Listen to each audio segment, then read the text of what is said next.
Bonjour, je suis Bernard Galland. Je vous souhaite la plus agréable bienvenue au studio M de l'univers des mentors.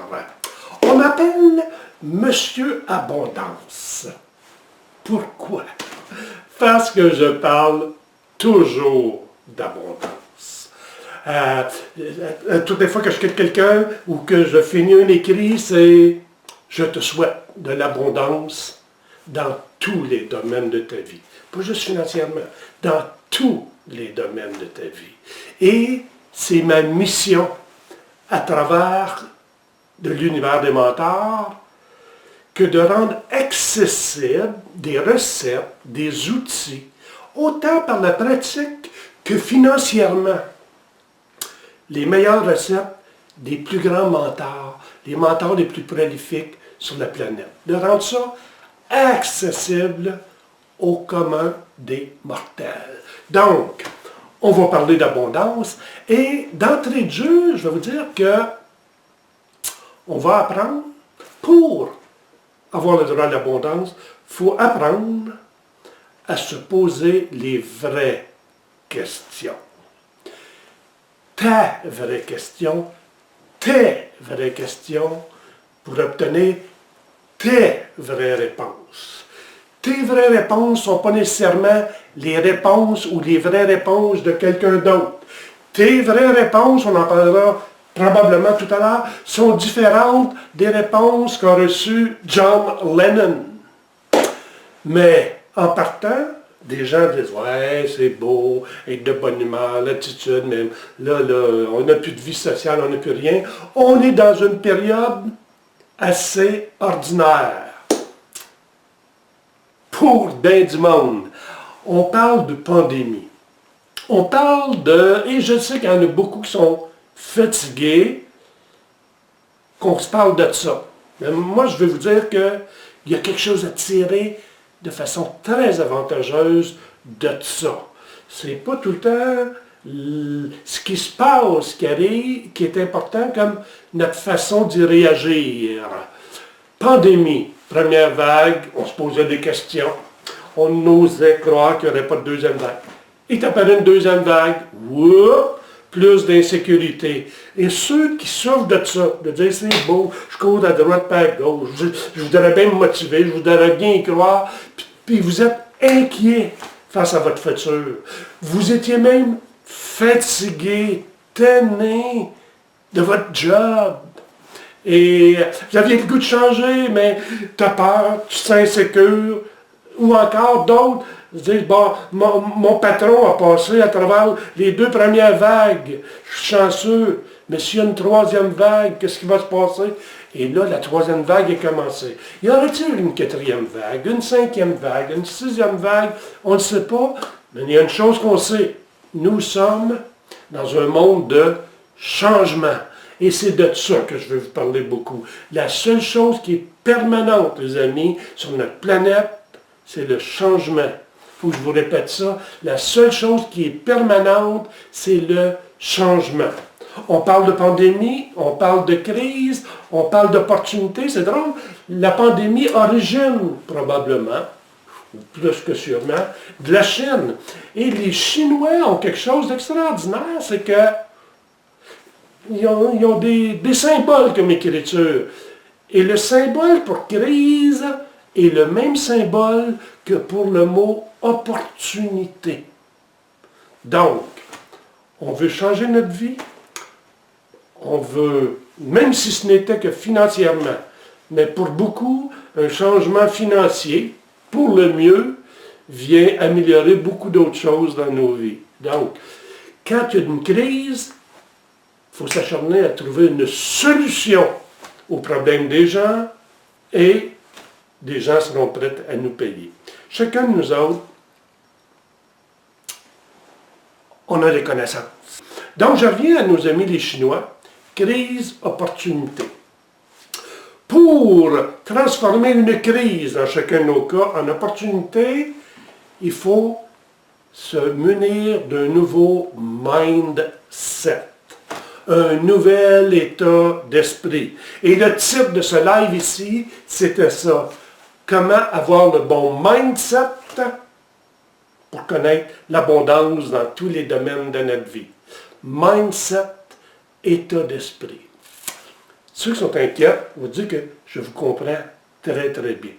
Pour avoir déjà à peu près tout perdu, alors que toute la vie semblait parfaite pour moi, je sais ce que ça veut dire que de souffrir d'insécurité, de se retrouver devant rien, de ne plus avoir confiance ni en personne, ni au futur. Et ça, je vous le partage dans mon dernier e-book qui s'appelle « Les mentors ». Et à ce propos, je vous l'offre gratuitement. Prenez ça en note. Vous n'avez qu'à aller sur mon site web. Vous n'avez plus besoin d'écrire les 3 W aujourd'hui, mais Bernard Galland, 2L, ANT.com.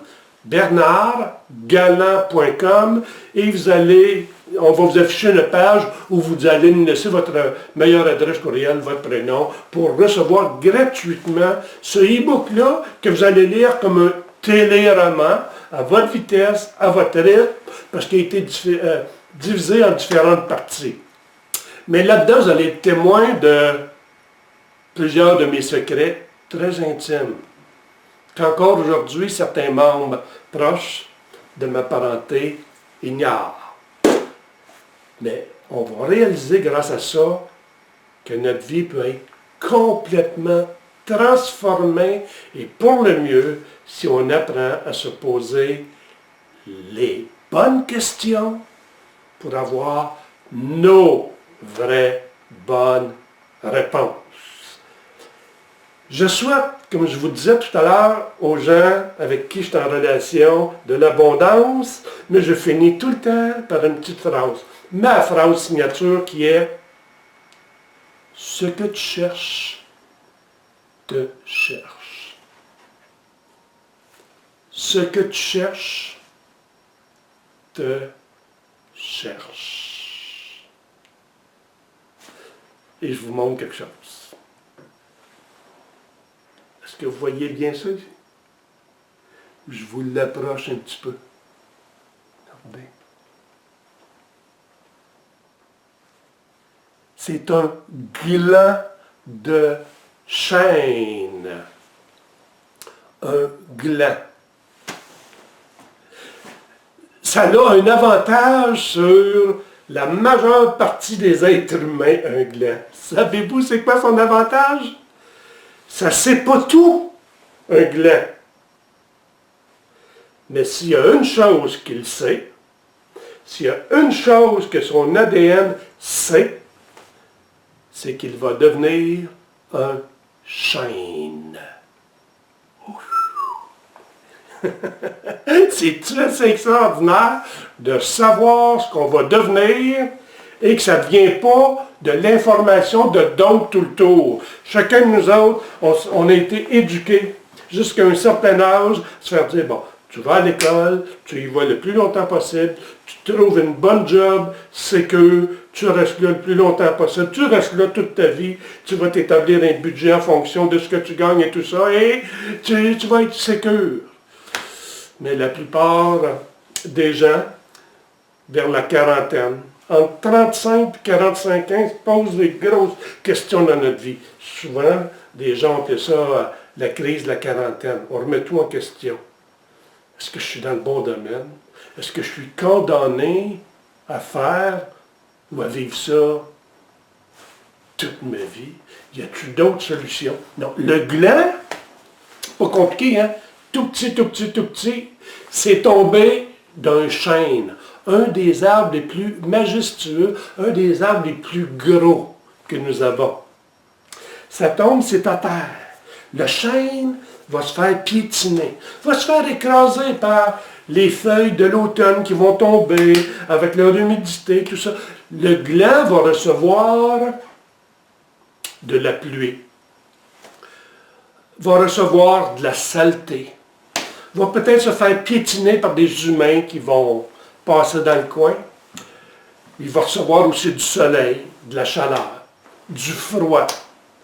Il va pleuvoir dessus. Mais à la longue, il va se faire assez écraser par le poids, soit de l'humidité, des feuilles, des pas d'humains, qui va commencer à pénétrer dans la terre, dans un certain univers, son univers. Il ne sait peut-être pas encore que c'est son univers. Tranquillement, la combinaison d'eau, humidité, chaleur fait qu'il va commencer à ramollir. Il va commencer à pas moisir, ni à se putréfier, mais il n'y aura plus sa rigidité. Il est en train de se faire infiltrer par des choses qui vont lui être nécessaires. Mais au départ, il sait une chose, c'est qu'il va devenir un chêne et il n'a qu'à faire confiance à ce qu'il appelle l'univers. L'univers lui fournit de l'air, de l'eau, de la chaleur, du soleil, de la lumière. Tranquillement, à force de pénétrer, de s'humidifier, de se ramollir, whoop, il y a une craque qui se fait. Une séparation. Et whoop, avec le temps, une petite racine sort. Whoop, une autre petite racine. Whoop, tranquillement, d'autres racines mais sortent vers le haut, à la recherche de lumière. Et à la longue, si on accélère le processus, il se développe des tentacules, des racines.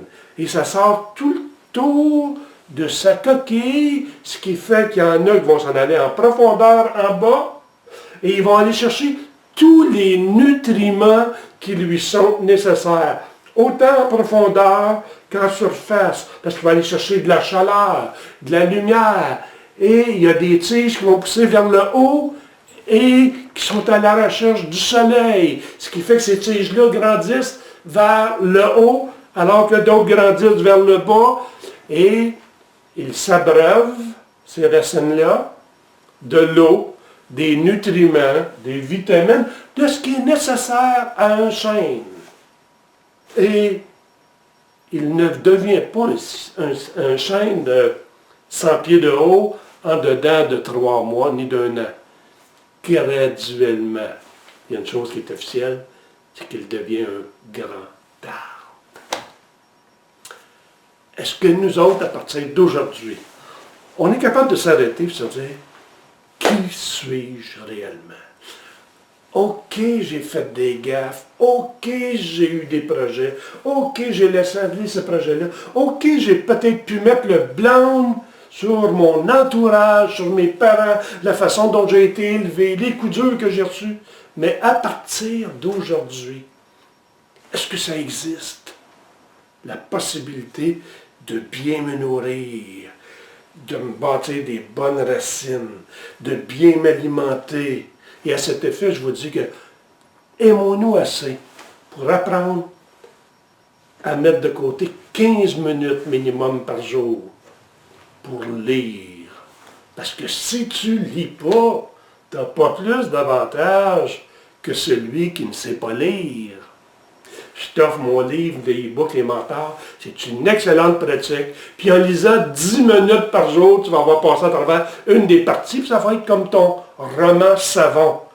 Mais tu vas faire un voyage avec moi, puis tu vas y rencontrer des mentors très particuliers dedans, à travers un petit suspense, mais à travers des événements que j'ai vécus et qui ont transformé ma vie. Donc, le gland, c'est ce qu'il va devenir.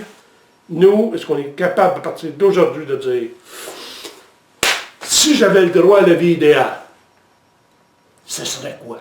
Commençons par ces questions-là. Avant de chercher à savoir tout comment on va faire ça, trouvons le pourquoi. Trouvons ce qui nous fait vibrer. Le gland.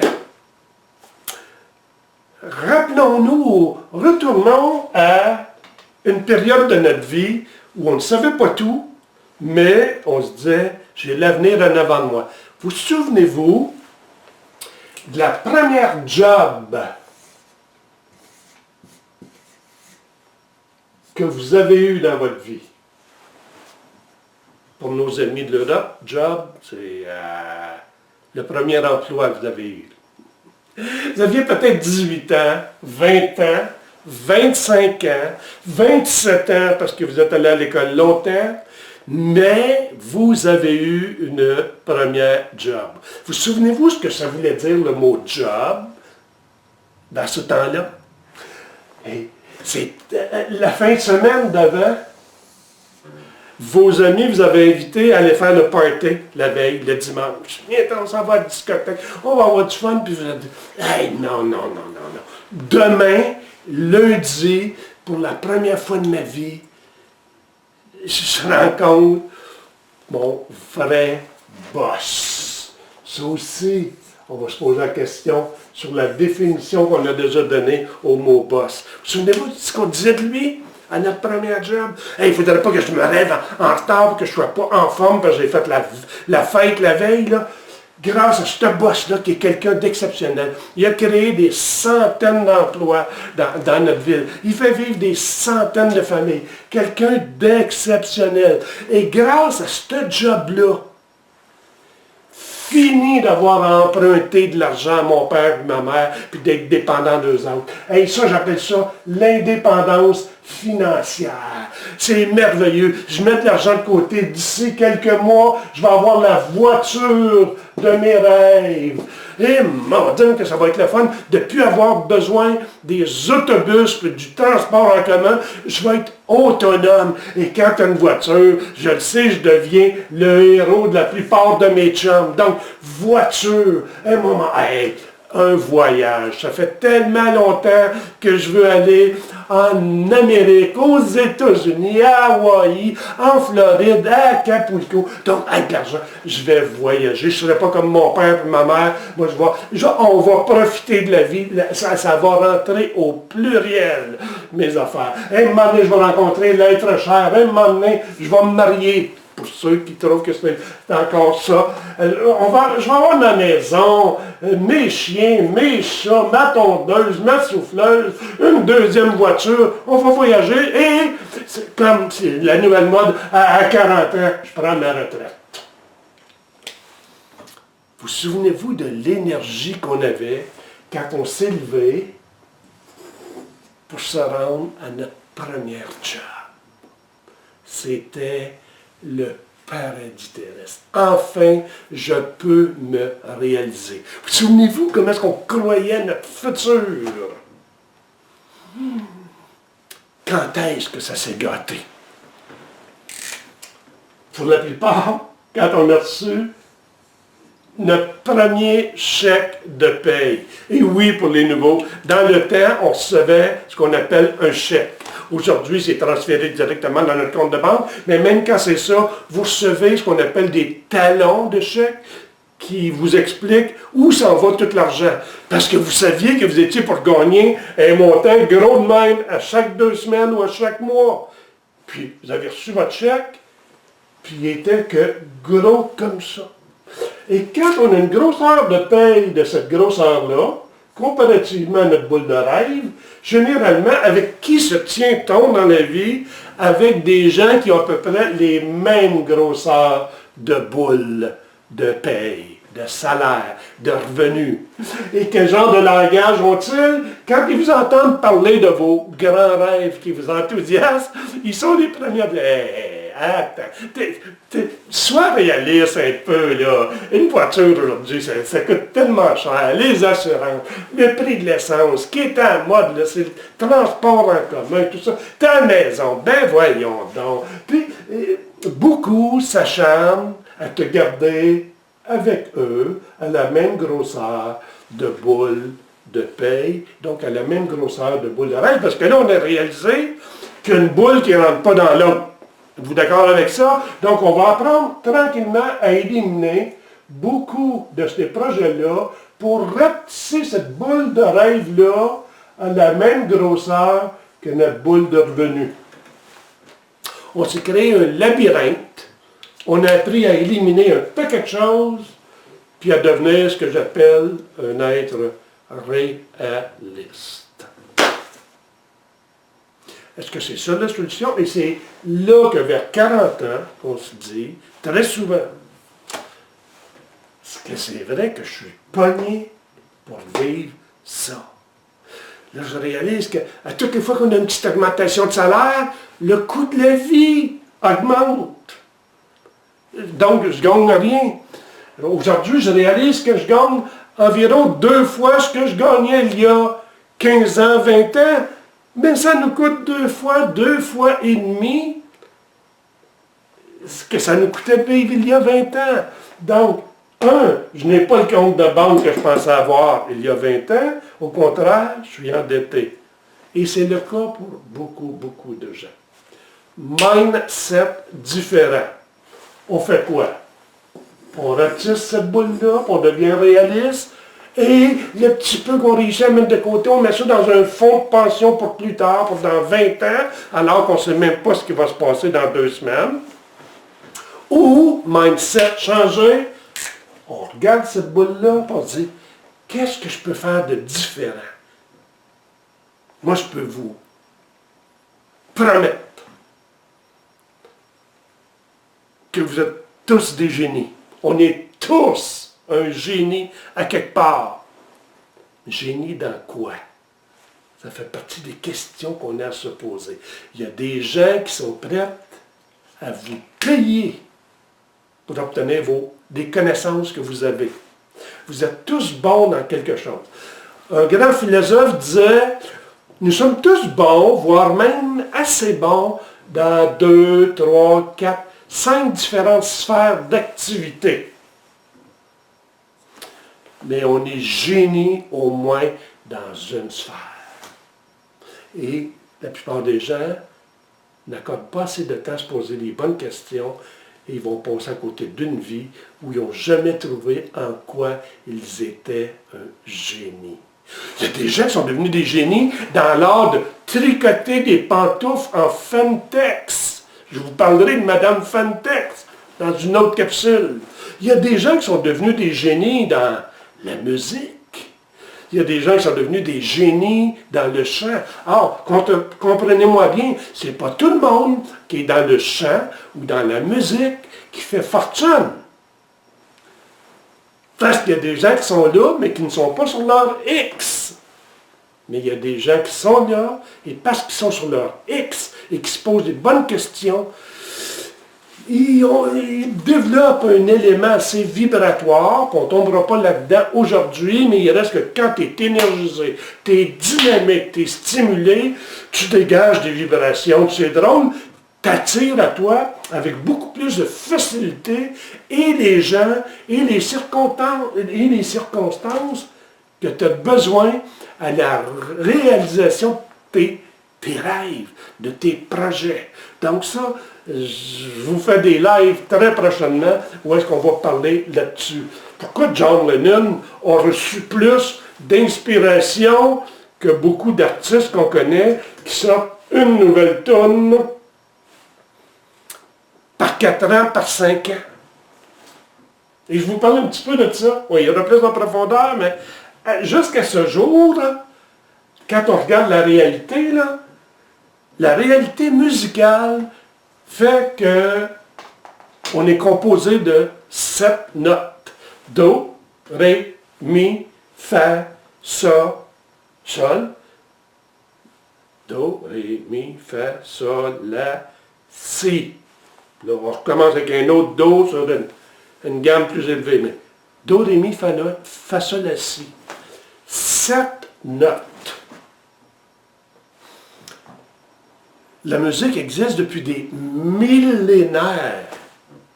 Et avec 7 notes à la base, ça c'est la réalité, la base, avec 7 notes, on n'a encore jamais réussi à saturer la musique. Des gens qui ont eu ça comme passion, sont allés plus loin que la réalité, sont sortis de la boîte, ont rajouté des bémols, des dièses, différentes sortes d'octaves, plus bas, plus haut, etc. Ce qui fait qu'ils ont rendu quelque chose qui semblait limité, juste 7 unités, à quelque chose d'illimité. Dans notre domaine, dans notre passion, on a tous un don très spécial, on a des talents. On a un talent encore plus fort que les autres. Il s'agit de trouver la passion qu'on va combiner à ça. Et dans mon e-book, je vous explique que quand tu combines ta passion à ton don et que tu les combines ensemble, tu n'auras plus jamais à prononcer le mot travail de ta vie. Les choses vont se multiplier, tu vas être bourré d'énergie et tu vas attirer à toi et des gens qui veulent se marier à tes projets, à tes concepts, parce que ça a l'air le fun, ça a l'air plaisant que d'être parent avec toi-même. Donc, changement de mindset, pourquoi ne pas apprendre à greffer des choses à cette boule de revenu-là, qui est le résultat de l'énergie qu'on a, et d'apprendre plutôt à la grossir, à rendre service à la société, à développer des choses, à partager des connaissances pour que la boule de revenu devienne à la même grosseur que la boule de tes rêves, et voire même supérieure, plus grande que la boule de tes rêves. Et c'est là que la vie prend tout son sens. Tu n'es jamais arrivé, tu es sur le chemin et tu vis l'abondance dans tous les domaines de ta vie. Alors que quand on y va de façon réaliste et qu'on se contente de ça, le mot job et le mot boss changent de définition. Vous vous souvenez comment c'était une opportunité fantastique et à longue, quand on s'est senti limité, ça a pris la définition de jacket of the boss. Les Américains vont nous dire J-O-B, just over broke. Et c'est pas ça qu'on veut. Le boss, quelqu'un qu'on trouvait exceptionnel, parce qu'il était celui qui devait nous permettre la réalisation de tout ça, lui aussi a changé de définition. Je vous l'écris, c'est celui à qui t'a demandé une augmentation de salaire et qui t'a répondu back order. Donc, l'individu merveilleux qui te fournissait une opportunité est devenu, quelques années plus tard, celui que tu as traité de toutes sortes de choses qui te limitaient, qui te plafonnaient. Assez jeune dans ma vie, j'ai trempé dans l'industrie du MLM, Multi-Level Marketing, mieux appelé aujourd'hui sous la bannière de marketing relationnel. J'ai joint ça à l'âge de 17 ans, donc pendant que j'étais aux études. J'étais gêné comme une roche. Mais j'étais un bon suiveur. Ça m'a pris quelque chose comme 2 ans et demi avant de joindre mon premier associé. Dans le temps, on appelait ça recruter mon premier distributeur. Ça a pris plus de 2 ans et demi. Et vous savez quoi? Moins une semaine plus tard, il abandonnait. Le ciel m'était tombé sur la tête. Pourquoi ça m'arrive à moi? Jusqu'à ce qu'à un moment donné, je prenne la maturité, que mes racines se développent, que je prenne de l'assurance à force de citer à des rencontres, prendre des nouvelles connaissances, mais positives, de voir des gens réussir. Donc, ça nourrit ton intérieur, puis tu dis, hey, ça existe du monde qui réussisse. Et tu regardes, qu'est-ce qu'ils font pour réussir? C'est de la nouvelle nourriture, c'est du soleil, c'est de la lumière, c'est de l'eau, c'est rafraîchissant, ça te nourrit, ça te solidifie. Et à un certain moment donné, quelques années plus tard, dans les questions que je me suis posées, à force de rencontrer, le mot mentor n'existait pas dans le temps, là, mais on appelait ça des coachs et tout ça, à force de suivre des gens qui avaient du succès et de devenir intime avec eux, j'ai commencé à me poser les vraies questions. Qui suis-je? J'avais hérité d'un emploi à un moment donné. Et ça allait bien. Ça m'a amené une sécurité financière, de l'argent qui rentrait à tous les 2 semaines. Dans le temps, voiture fournie. Bel emploi, bel job. Mais à regarder mon patron, son patron, je pouvais voir de quoi je pourrais avoir de l'air dans 5 ans, dans 10 ans, dans 20 ans. Et mes rêves n'étaient pas morts. Donc, c'est là que je me suis remis à construire. Et je me suis dit, bon, j'ai un blocage, je ne suis pas capable de parler à du monde, je ne suis pas capable de les influencer favorablement. favorablement, je me suis informé et je suis allé suivre un cours qui s'appelle le cours de Dale Carnegie. Comment se faire des amis et influencer favorablement les gens. Et vous savez quoi? J'ai mis ça en pratique. Je rêvais, à force de voir les autres dans la business dans laquelle j'évoluais, prendre la parole en public, être applaudi, les voir heureux en avant de partager. J'avais développé ce rêve-là, devenir conférencier. Je vais suivre le cours, j'apprends l'art de prendre la parole en public à coup de 2 minutes. On ne faisait jamais faire des conférences de 10 minutes, de 7 minutes. J'étais à la base. Un petit 2 minutes, ça devient de plus en plus facile.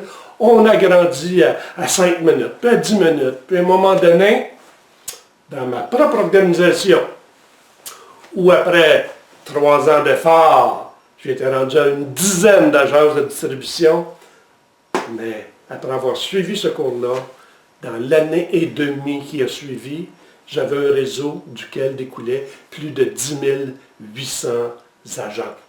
Et n'oubliez pas, dans ce temps-là, il n'y avait pas d'Internet. Donc, il fallait être de bédaine à bédaine avec ceux à qui tu voulais en parler ou démontrer tes produits. Le point que je vais amener, je ne suis pas meilleur qu'un autre. Parce qu'aujourd'hui, on voit des milliers de personnes réussir dans le marketing relationnel. Je suis allé chercher des outils, je suis devenu sur mon X et je suis devenu conférencier. Ça rayonnait tellement que j'ai reçu des appels de compagnies d'assurance, d'autres compagnies de vente directe, des compagnies d'immeubles. Et j'étais rendu que je parlais 6 à 7 fois par semaine à des organisations internationales. Je faisais encore plus d'argent comme conférencier. Imaginez, être payé pour parler. J'allais parler 1h30 dans un hôtel, toutes dépenses payées, les avions étaient payés, les déplacements étaient payés. J'étais énergisé, j'étais heureux. Et je veux vous partager ça dans ce que j'ai vécu éventuellement. J'étais rendu dans mon activité où j'étais un génie, où j'avais du génie, où j'étais génial. À un moment donné, même dans le succès, on peut connaître un certain déséquilibre ou une routine. Et à force d'avoir des standards où tout va bien, tout le temps, tu te mets à penser que c'est ça la normalité, et c'est juste normal, et tu reçois d'autres influences. Et on m'a convaincu, avec de nouvelles informations, qu'il y avait d'autres opportunités pour moi. Mais c'était des opportunités financières, et je suis sorti de mon X pour m'en aller dans un domaine où je n'étais pas un génie. C'est facile avec quelques maladresses aujourd'hui de perdre des millions, de tout y perdre. Je vous parle de ça dans mon livre, les e-books, mais je vais vous en parler avec plus de profondeur dans certaines rencontres qu'on aurait. Donc, tu es un génie. Dans quoi? Programme de formation. Oui, depuis ce temps-là, j'ai été témoin de beaucoup de formations. J'ai dépensé une fortune en formation. Et ça me permet de voir des gens dans différents programmes de formation.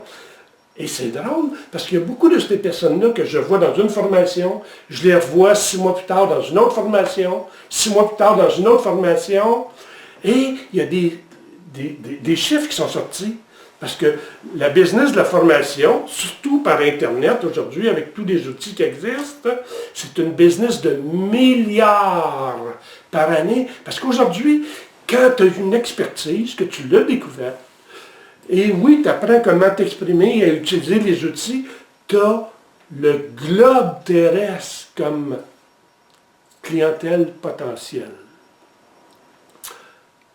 Mais ce que je veux vous dire, c'est que les scientifiques ont sorti des chiffres où ils disent que chez tous ceux qui achètent des formations, il y a moins de 9% qui se rendent au bout de la formation pour laquelle ils ont payé. Je vous répète ça différemment. les gens achètent une formation. Ils l'ont payé. Ils sont motivés. Ils sont présents aux 2-3 premières semaines, puis là, ils sautent une semaine. Ils reviennent, puis là, ils sautent 2 semaines. Il y a moins de 9% de tous ceux qui ont payé qui se rendent au bout de la formation. Pourquoi? Parce qu'il y a un très fort pourcentage de cette formation-là qui n'est pas sur le X de la personne. Avant d'entreprendre n'importe quelle formation technique, je vous recommande une formation où vous allez apprendre à vous poser vos bonnes questions pour avoir vos bonnes réponses. Je reviens là-dessus, j'en parle dans le e-book. Les mentors qui sont dans le e-book en parlent. Lisez ça, je vous l'offre gratuitement. Vous allez aimer ça. Je vous ai parlé de John Lennon quelque peu. Lui aussi avait juste 7 notes. Comment ça se fait qu'il relaxait, puis oups, ça y rentrait. Le lendemain, il y avait une mélodie de composée. 2 jours plus tard, un autre. Ces gens-là, les Beatles, sortaient des albums, sortaient des disques à une vitesse extraordinaire. Musiciens comme ça. Et on pourrait parler de gens qui ont du succès dans toutes sortes de domaines musiciens. On retourne les voir, ces gens-là, à l'âge de 14 ans, 15 ans. Ce sont des gens qui ont déjà trouvé leur passion à ce jeune âge. Et quand tu trouves ta passion comme ça et que tu ne veux vivre que dans ta passion, ça se peut que tu insécurises du monde autour de toi. Ça se peut que ça déplaise, par exemple, à tes parents.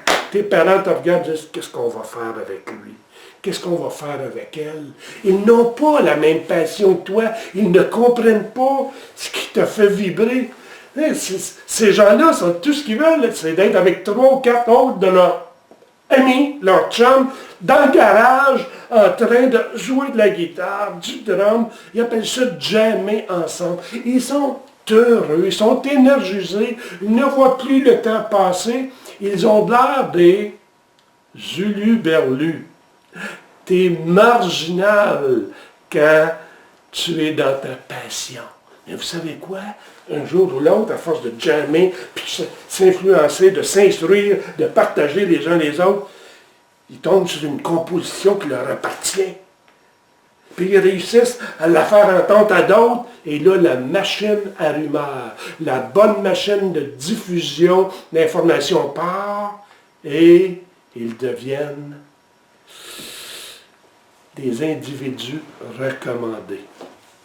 Des mêmes personnes de qui on riait il y a X temps, aujourd'hui font déplacer des gens, avant la pandémie, à coût de 200 à 300 000 personnes, dans des grands amphithéâtres, dans des grands champs, des gens qui payent 200-300 $ pour aller t'entendre. Parce qu'un jour ou l'autre, tous les gens qui se marient avec ce que tu vis, tous les gens qui vibrent à partir de tes connaissances, veulent faire partie de ton cercle. Et c'est vrai pour Beatles, Rolling Stones, Kiss, n'importe qui. On oublie ta beauté ou ta laideur, tes cheveux longs, tes cheveux courts, tes pas de cheveux. Mais ce qu'on veut, c'est d'être témoin de ton génie. Parce que ton génie, quand tu l'exprimes, il alimente mon génie. En attendant, je vous laisse avec une autre anecdote. Il y a déjà, et ça, je parlais de ça dans mes conférences, et je pense que c'est toujours d'actualité, il y a plus de 35 ans, j'avais assisté à une chambre de commerce, où est-ce que j'étais un des conférenciers, mais avant ça, il y avait d'autres conférenciers, et il y avait là un monsieur qui partageait un petit bout de sa vie. Un homme d'affaires qui avait eu un énorme succès. Vous savez, là, le fameux boss, là, mais il avait bâti une très grosse entreprise. Quand on parlait de succès dans sa ville, le symbole du succès, c'était lui. Mais avec le temps, avec l'argent, il avait développé certaines habitudes. À un moment donné, il était rendu confortable, mais il avait perdu de vue le pourquoi. Et il buvait beaucoup plus qu'avant. C'est ce qu'il nous racontait. Il était tombé dans la boisson, dans le concubinage. Il a touché à de la poudre, un peu aussi. Et chemin faisant, plus d'heures de sommeil de qualité, un paquet de remords. Il est devenu de plus en plus agressif. Il ne faisait plus confiance en ses bras droits qui l'avaient tellement aidé à bâtir son empire. Il avait de la difficulté à déléguer et il était rendu agressif, violent, menteur, avec tous les handicaps ou défauts qu'il avait développés. Et il a vu dans le temps de le dire, son entreprise péricliter pratiquement jusqu'à zéro.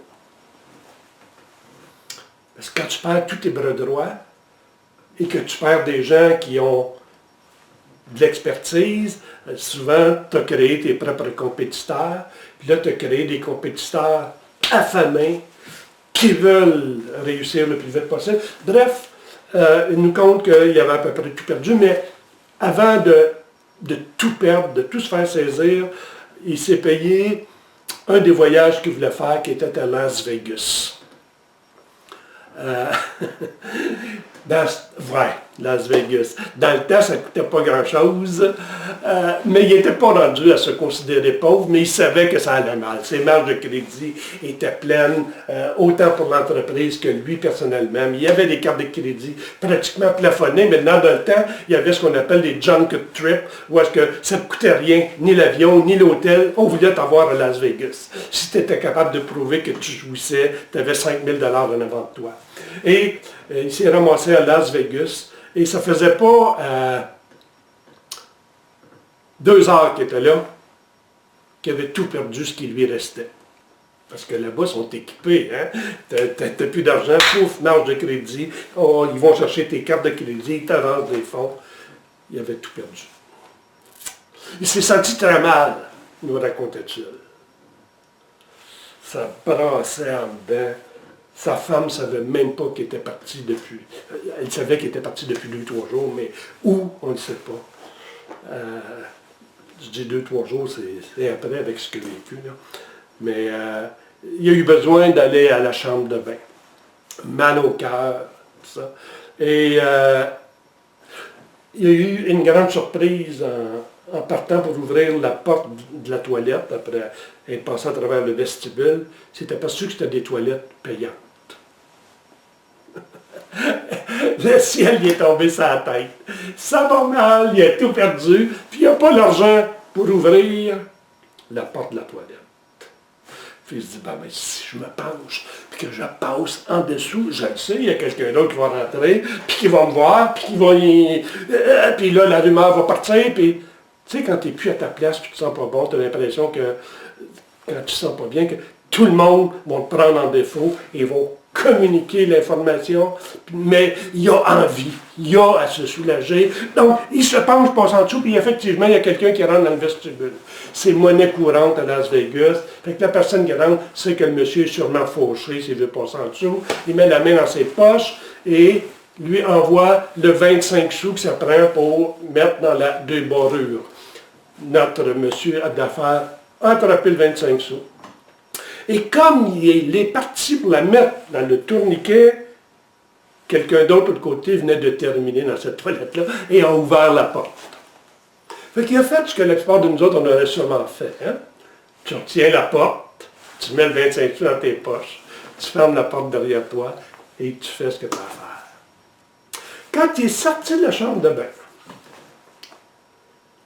pas encore assez guéri de sa maladie, ou encore se disant, soit plus ou de moins, il est passé à côté d'une slot machine, puis il a pris son 25 sous, il l'a déposé dans la slot machine, et cette fois-ci, Il l'a tiré sur le bras, mais pas comme les autres fois. Il a comme quasiment fait une petite prière en disant « il faut qu'il en tombe » ou des choses comme ça. Il a tiré là-dessus tranquillement, alors que anciennement, tu tirais de même. Il a tiré tranquillement, en rêvant que ça puisse être une des bonnes fois. Il a lâché le bras et oui, il est tombé une épidémie de 25 sous. Il en a remis dedans, il a rejoint et en dedans de 1 heure, il y avait plus de 5 000 $ en avant de lui. Il a tout fait changer ça. Il a pris les arrangements pour ressauter dans le premier avion disponible. Et il a réfléchi tout le long dans son avion. C'est encore lui qui nous raconte ça. Qu'est-ce que j'ai déjà fait qui fait que je suis devenu quelqu'un qui a connu le bonheur, qui est heureux? Qu'est-ce que j'ai fait pour bâtir l'empire que j'ai bâti? Il s'est reposé les bonnes questions. Puis il a pris des décisions, pas juste des résolutions, des décisions, de retourner à la base.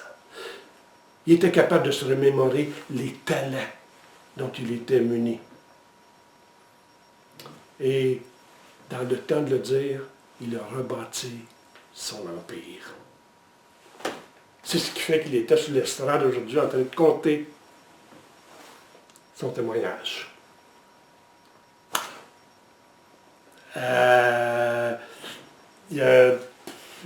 Son histoire est finie comme ça. Fait qu'il est redevenu quelqu'un à succès. Un petit peu d'applaudissements, mais il y en a un qui a levé le bras dans la rangée d'en avant. C'était un journaliste. Il a dit, « Monsieur, est-ce que je peux vous poser une question? » Fait que l'homme d'affaires a dit « Oui, bien sûr. » Il dit « L'individu dans le vestibule de la chambre de bain qui vous a lancé le 25 cents, vous devez l'aimer. » Et l'homme d'affaires a regardé le journaliste et lui a dit « Ben, pas tant que ça, pas plus que ça. J'aime pas mal plus celui qui m'a ouvert la porte de la toilette. »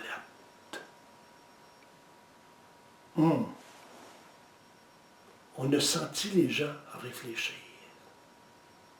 Et moi, je vous laisse en vous disant, qu'est-ce qui est le plus important dans votre vie? Tout ce que vous avez d'accumulé, ramassé, mauvaise transaction, accident de parcours, tout ça peut disparaître du jour au lendemain. Qu'est-ce qui est le plus important? Le matériel que vous avez et qu'on a tous peur de perdre des fois, ou notre habileté à reconnaître les portes qui s'ouvrent devant nous. Notre habileté à reconnaître notre talent et les opportunités qui nous sont adressées. Qu'est-ce qui est le plus important? Je pense qu'on peut tous aussi être l'ouvreur de porte pour quelqu'un d'autre qui cherche. Je vous l'ai dit que je finissais souvent en disant « Ce que tu cherches, te cherche ». Ça vaut la peine de prendre du temps, tout de suite, quelques minutes à tous les jours, de se poser la question « Qui suis-je? Qu'est-ce qui m'alimente? » La balance va venir. OK? Et je vous incite à cliquer sur le lien pour télécharger mon e-book. Je vous répète, c'est les 3W, mais aujourd'hui, tu n'as plus besoin d'écrire ça, des 3W. Là. Simplement, Bernard Galland, tout attaché ensemble. Bernard Galland, 2 L, ça va le plus égal, bernardgalland.com. Téléchargez mon e-book, Les Mentors. D'ici là, je vous souhaite de l'abondance dans tous les domaines de votre vie. Et n'oubliez surtout pas que ce que tu cherches, te cherche. Ciao.